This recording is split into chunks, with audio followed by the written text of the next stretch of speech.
ഈ 4000 വാച്ച് അവർ എന്നൊക്കെ പറയുന്നത് അത്ര എളുപ്പമുള്ള പണിയാണോ? നമ്മുടെ യൂട്യൂബിൽ മോണിറ്റൈസേഷൻ എനേബിൾ ആവാൻ വേണ്ടിയിട്ട് വേണ്ട ഒരു ക്രൈറ്റീരിയ ആണ് ഈ വാച്ച് അവേഴ്സ് എന്ന് പറയുന്നത്. സബ്സ്ക്രൈബേഴ്സ് ഉണ്ട്, പക്ഷെ വാച്ച് അവർ മാത്രം കൂട്ടാൻ നോക്കിയിട്ട് പറ്റണില്ല. വാച്ച് അവേഴ്സ് ഒക്കെ ഭയങ്കര സ്ലോ ആയിട്ടേ കയറുന്നുള്ളൂ എന്നൊക്കെ പറയുന്നവർക്ക് വേണ്ടിയിട്ടാണ് ഇന്നത്തെ വീഡിയോ. ഈ വാച്ച് അവർ എന്ന് പറയുന്ന സാധനം എളുപ്പത്തിന് നമുക്ക് കൂട്ടാൻ വേണ്ടിയിട്ട് യൂട്യൂബിൽ തന്നെയുള്ള ഒരു ഫീച്ചർ ഉണ്ട്. അതിനെക്കുറിച്ചാണ് ഇന്നത്തെ വീഡിയോയിൽ ഞാൻ നിങ്ങൾക്ക് പറഞ്ഞു തരാനായിട്ട് പോകുന്നത്. ശരിക്കും പറഞ്ഞാൽ ഇതൊരു ഷോർട്ട് കട്ട് മെത്തേഡോ വേറെ ചീറ്റിംഗ് മെത്തേഡോ ഒന്നുമല്ല. ഇത് യൂട്യൂബിന്റെ തന്നെ ഒരു ഫീച്ചറാണ്, യൂട്യൂബിന്റെ തന്നെ ഒരു സ്ട്രാറ്റജിയാണ്. അപ്പൊ നമുക്ക് നേരെ വീഡിയോയിലേക്ക് പോവാം. മെയിനായിട്ട് മനസ്സിലാക്കേണ്ട ഒരു കാര്യം എന്ന് പറയുന്നത് വാച്ച് അവേഴ്സ് കൂടണം, അതായത് ഒരു 4000 വാച്ച് അവേഴ്സ് ഒക്കെ വരണം എന്നുണ്ടെങ്കിൽ do not depend completely on shorts എന്നുള്ളതാണ് എനിക്ക് പറയാനായിട്ടുള്ളത്. കാരണം ഞാൻ ഈ മിസ്റ്റേക്ക് പണ്ട് എപ്പോഴും ചെയ്യുന്ന ഒരു കാര്യമായിരുന്നു.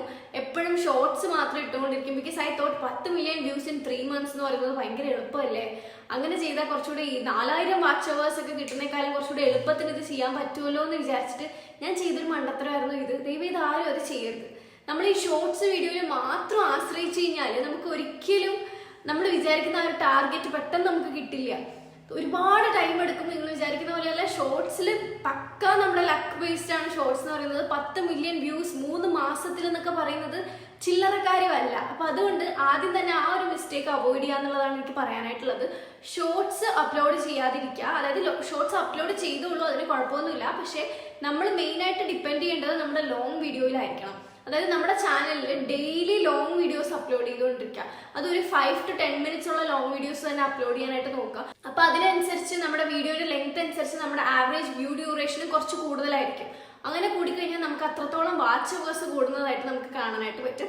സോ ദയവേത് ഷോർട്സ് അപ്ലോഡ് ചെയ്യുന്നതിന് പകരം ലോങ് വീഡിയോസിൽ കൂടുതലായിട്ട് കോൺസെൻട്രേറ്റ് ചെയ്യുക. ഡെയിലി ലോങ് വീഡിയോസ് അപ്ലോഡ് ചെയ്തുകൊണ്ടേ ഇരിക്കുക. നിലവാരമുള്ള ഒരു കണ്ടന്റ് ഒക്കെയാണ് നിങ്ങൾ ലോങ് വീഡിയോസിൽ അപ്ലോഡ് ചെയ്യുന്നതെന്നുണ്ടെങ്കിൽ ഡെഫിനറ്റ്ലി നിങ്ങൾക്ക് അത്രത്തോളം റീച്ച് ഉണ്ടാവാനായിട്ട് തുടങ്ങും. അത്രത്തോളം റീച്ച് ഉണ്ടായി കഴിഞ്ഞാൽ നിങ്ങളുടെ ഈ ഒരു മോണിറ്റൈസേഷൻ എന്നൊരു പ്രോസസ്സ് നിങ്ങൾക്ക് ഭയങ്കര സിമ്പിൾ ആൻഡ് ഈസി ആയിട്ട് ഫീൽ ചെയ്യാൻ തുടങ്ങും. ഈ ഡെയിലി അപ്ലോഡ് ചെയ്യാൻ പോകുന്ന ലോങ് വീഡിയോസിന് പ്രോപ്പർ ഓഡിയൻസിന്റെ അറ്റൻഷൻ ക്യാച്ച് ചെയ്യുന്ന രീതിയിലുള്ള ക്യാച്ചി തംബ്നെയിൽസും ടൈറ്റിൽസും ഒക്കെ കൊടുക്കുക. അതിൻ്റെ അകത്തുള്ള കണ്ടന്റിനും അത്രത്തോളം നിലവാരം ഉണ്ടായിരിക്കുക. അങ്ങനെയൊക്കെയുള്ള കാര്യങ്ങൾ ശ്രദ്ധിച്ചാൽ തന്നെ നമ്മുടെ ലോങ് വീഡിയോസ് പെട്ടെന്ന് തന്നെ ക്ലിക്ക് ആവാനായിട്ട് തുടങ്ങും. ഒരുപാട് ഓഡിയൻസിന്റെ അടുത്തേക്ക് എത്തുന്നു, ഒരുപാട് സബ്സ്ക്രൈബേഴ്സ് നമുക്ക് കൂടുന്നു, ഒരുപാട് വാച്ച് അവർ കൂടുന്നു. അങ്ങനെ നമ്മുടെ മോണിറ്റൈസേഷൻ നമുക്ക് പെട്ടെന്ന് അച്ചീവ് ചെയ്യാനായിട്ട് പറ്റും. ഇതാണ് എനിക്ക് ഫസ്റ്റിലേ പറയാനായിട്ടുള്ള ഒരു കാര്യം എന്ന് പറയുന്നത്. ഇനി നമ്മുടെ മെയിൻ കാര്യത്തിലേക്ക് കടക്കാം. ഈ ലോങ് വീഡിയോസിൽ തന്നെ നമുക്ക് കോൺസെൻട്രേറ്റ് ചെയ്ത് അങ്ങനെയും വാച്ച് അവേഴ്സ് കൂട്ടാം. ഇനി അതല്ലാതെ തന്നെ നമുക്ക് വേറൊരു രീതിയിലും വാച്ച് അവേഴ്സ് കൂട്ടാനായിട്ട് പറ്റും. ഈ ഒരു സ്ട്രാറ്റജി എന്ന് പറയുന്നത് നമ്മുടെ ലോങ് വീഡിയോസ് ഇടുന്നേക്കാളും ഒരു 5 times ബെറ്റർ ആയിട്ടുള്ള സ്ട്രാറ്റജിയാണ്. എന്താണെന്നറിയോ? അതാണ് ലൈവ് സ്ട്രീമിംഗ്. എന്തുകൊണ്ടാണ് ലൈവ് സ്ട്രീമിംഗ് ഇത്ര അടിപൊളിയാവാനുള്ള റീസൺ എന്നറിയോ? കാരണം നമ്മുടെ ഈ ഒരു ലൈവ് സ്ട്രീമിംഗ് പോകുന്ന സമയത്ത് ആൾക്കാർ വെറുതെ വന്ന് കണ്ടു ഉടനെ അങ്ങ് സ്കിപ്പ് ചെയ്യാൻ ഒരിക്കലും നിൽക്കില്ല. അവരിങ്ങനെ പോയാലും ചിലർ 10 മിനിറ്റ് കാണും, ചിലർ 5 മിനിറ്റ് കാണും, ചിലർ 20 മിനിറ്റ് വരെയൊക്കെ കാണും. അങ്ങനെ കാണുന്നതനുസരിച്ച് നമ്മുടെ ഈ ഒരു വാച്ച് ടൈം എന്ത് ചെയ്യും? ഇൻക്രീസ് ചെയ്തുകൊണ്ടിരിക്കും. നമ്മുടെ ആ ഒരു വാച്ച് ടൈം ഇങ്ങനെ കൂടുന്നതനുസരിച്ചിട്ട് നമ്മുടെ വാച്ച് അവേഴ്സ് കയറിക്കൊണ്ട് നമുക്ക് മോണിറ്റൈസേഷൻ കുറച്ചുകൂടി ഈസിലി ആക്സസിബിൾ ആയിട്ട് മാറും. അപ്പൊ ശരിക്കും പറഞ്ഞാൽ നമ്മുടെ ഒരു ലൈവ് സ്ട്രീമിംഗ് വഴി നമ്മുടെ 5 മിനിറ്റ് ഒക്കെ ആവറേജ് വ്യൂ ഡ്യൂറേഷൻ ഒക്കെ വരുന്നുണ്ടാവും, ചിലപ്പോൾ 10 മിനിറ്റ് വരുന്നുണ്ടാവും. അപ്പൊ അത്രയും ഒരു 5 times better than the long videos നമുക്ക് വാച്ച് ടൈം കൂടിക്കൊണ്ടിരിക്കും. ഇനി ആ ഒരു ലൈവ് സ്ട്രീമിംഗിൽ പോകുന്നതിന് മുന്നേ നമ്മൾ ശ്രദ്ധിക്കേണ്ട കുറച്ച് കാര്യങ്ങളുണ്ട്. ആദ്യം തന്നെ ലൈവ് സ്ട്രീമിംഗിൽ പോയിട്ട് സംസാരിക്കേണ്ട ടോപ്പിക്കിനെ കുറിച്ച് പ്രോപ്പർ ഒരു പ്ലാൻ ഉണ്ടായിരിക്കണം. ആ ഒരു ടോപ്പിക് കുറച്ചുകൂടെ റെലവെന്റ് ആയിട്ടുള്ള ടോപ്പിക്സ് ആയിരിക്കണം. അതായത് ഇപ്പോൾ AI ടൂൾസിനെ കുറിച്ചോ അല്ലെങ്കിൽ യൂട്യൂബ് ടൂൾസിനെ കുറിച്ചോ മോണിറ്റൈസേഷനെ കുറിച്ചോ അങ്ങനെ നമുക്ക് ഇഷ്ടമുള്ള ഒരു റെലവെന്റ് ആയിട്ടുള്ള ടോപ്പിക്ക് നമുക്ക് ചൂസ് ചെയ്യാം. ആ ടോപ്പിക്കിനെ കുറിച്ച് പ്രോപ്പർ നോളജ് ഒക്കെ ഉണ്ടെന്നുണ്ടെങ്കിൽ ആ ഒരു ടോപ്പിക്കിനെ കുറിച്ച് നമ്മുടെ ലൈവ് സ്ട്രീമിംഗിൽ സംസാരിച്ച് കഴിഞ്ഞാൽ ആൾക്കാർ കൂടുതൽ നേരം നമ്മുടെ ലൈവ് സ്ട്രീമിംഗ് കാണാനായിട്ട് ചാൻസ് ഉണ്ട്. ലൈവ് പോകുന്നതിന് മുന്നേ തന്നെ അതിന് വേണ്ടിയിട്ടുള്ള തംബ്നെയിൽസും അതിന് വേണ്ടിയിട്ടുള്ള ടൈറ്റിൽസും ഒക്കെ നല്ല അടിപൊളിയായിട്ട് ഉണ്ടാക്കുക എന്നുള്ളതും വേറൊരു കാര്യമാണ്. ഓഡിയൻസിന്റെ അറ്റൻഷൻ ക്യാച്ച് ചെയ്യുന്ന രീതിയിലുള്ള ടൈറ്റിൽസും തംബ്നെയിൽസും ഒക്കെ ഇടാൻ വേണ്ടിയിട്ട് ശ്രദ്ധിക്കാം. ഇനി ഈ ഒരു ലൈവ് പോകുന്ന സമയത്ത് ശ്രദ്ധിക്കേണ്ട കുറച്ച് കാര്യങ്ങളുണ്ട്. നമ്മുടെ ഈ ഒരു ലൈവ് പോകുന്ന സമയത്ത് പല ആൾക്കാരും പല ടൈമിലായിരിക്കും ജോയിൻ ചെയ്യുന്നുണ്ടാവാം. അപ്പൊ നമ്മൾ ഈ ഒരു ലൈവ് പോകുന്ന സമയത്ത് അവരുമായിട്ട് കോൺവോ ബിൽഡ് ചെയ്ത് ആ ഒരു ലൈവിന് തന്നെ ഒരു കോൺവെർസേഷൻ മോഡിലേക്ക് മാറ്റുക എന്നുള്ളത് ഭയങ്കര ഇമ്പോർട്ടന്റ് ആണ്. അതായത് ഓഡിയൻസിന് നമ്മുടെ ആ ഒരു ലൈവ് കാണുന്നതിന് എന്തെങ്കിലും ഉപയോഗം ഉണ്ടാവണം, അവർക്ക് കുറച്ച് എന്റർടൈൻമെന്റ് ഉണ്ടായിരിക്കണം, അവർക്ക് അതിൽ എന്തെങ്കിലും യൂസ്ഫുൾ ആയിട്ടുള്ള കാര്യങ്ങൾ ഉണ്ടാവണം.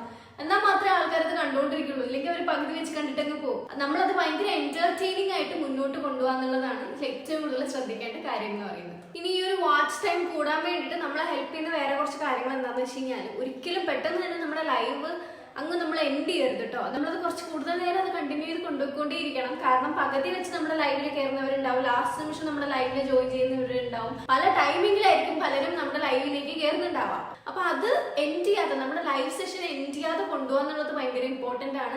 നമ്മൾ ആദ്യം പറഞ്ഞ കാര്യങ്ങൾ തന്നെ വീണ്ടും വീണ്ടും പറഞ്ഞുകൊണ്ടിരിക്കുക. കാരണം ഞാൻ പറഞ്ഞ പോലെ പല ആൾക്കാരും പല സമയത്തായിരിക്കും വരുന്നുണ്ടാവും. അവർക്ക് ഇതെന്തായിരിക്കും, ഇതെന്ത് ലൈവാണ്, മീനിങ്ലെസ് ലൈവായിട്ട് അവർക്ക് ഒരിക്കലും തോന്നരുത്. അപ്പൊ നമ്മൾ പറയുന്ന കാര്യങ്ങൾ തന്നെ എൻഡിലും നമുക്ക് പറയാം, സെയിം കാര്യങ്ങൾ പറഞ്ഞുകൊണ്ടിരിക്കുക, ആ ഒരു ലൈവ് മുന്നോട്ട് കൊണ്ടുപോയിക്കൊണ്ടിരിക്കുക, ആൾക്കാർക്ക് ഹെൽപ്ഫുൾ ആയിട്ടുള്ള കാര്യങ്ങൾ മുന്നോട്ട് വയ്ക്കുക. ആ പറഞ്ഞതിൽ നിന്ന് വേറൊരു കാര്യം കൂടെ പറയാം. അതായത് നമ്മൾ വെറുതെ, ഞാൻ ഒരുപാട് പേര് ഇങ്ങനെ ചെയ്ത് കണ്ടിട്ടുണ്ട്. ഞാൻ പോലും പലതവണ ഷോർട്സ് ഒക്കെ ഇങ്ങനെ സ്ക്രോൾ ചെയ്യുമ്പോൾ അങ്ങനെയുള്ള ലൈവ് വരുന്നതായിട്ട് ഞാൻ ശ്രദ്ധിച്ചിട്ടുണ്ട് കേട്ടോ. എന്താണെന്നറിയോ, ഈ ബ്ലാങ്ക് ആയിട്ടുള്ള ലൈവ്സ് ഉണ്ടാവും. അതായത് ഒന്നുകിൽ അവർ ഫോൺ എവിടെയെങ്കിലും വെച്ചിട്ട് പോകും, അതിങ്ങനെ ലൈവ് ഓടിക്കൊണ്ടിരിക്കും, അതിന് ആൾക്കാർക്ക് ഒന്നും ഇല്ലല്ലോ. അപ്പൊ ആ അതില് പാർട്ടിസിപ്പൻസ് ആരും കാണില്ല. അങ്ങനെ വെക്കുന്നതും നമ്മൾ ആ ഒരു ലൈവ് കുറച്ചുകൂടെ എൻഗേജിംഗ് ആയിട്ട് കൊണ്ടുപോകുമ്പോൾ നമുക്ക് കിട്ടുന്ന വാച്ച് അവർ തമ്മിൽ വലിയ ഡിഫറൻസ് ഉണ്ടാവും.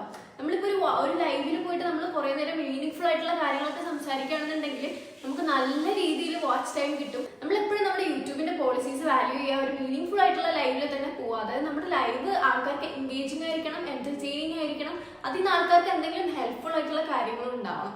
എന്നാൽ മാത്രമേ നമ്മുടെ ആ ഒരു ലൈവ് കണ്ടിന്യൂസ് ആയിട്ട് പോവുള്ളൂ കേട്ടോ. എന്നാൽ മാത്രമേ നമുക്ക് വാച്ച് അവേഴ്സ് കയറുള്ളൂ. അതാണല്ലോ നമ്മുടെ ആവശ്യം. നമുക്ക് വാച്ച് അവേഴ്സ് 4000 എത്തിക്കണം.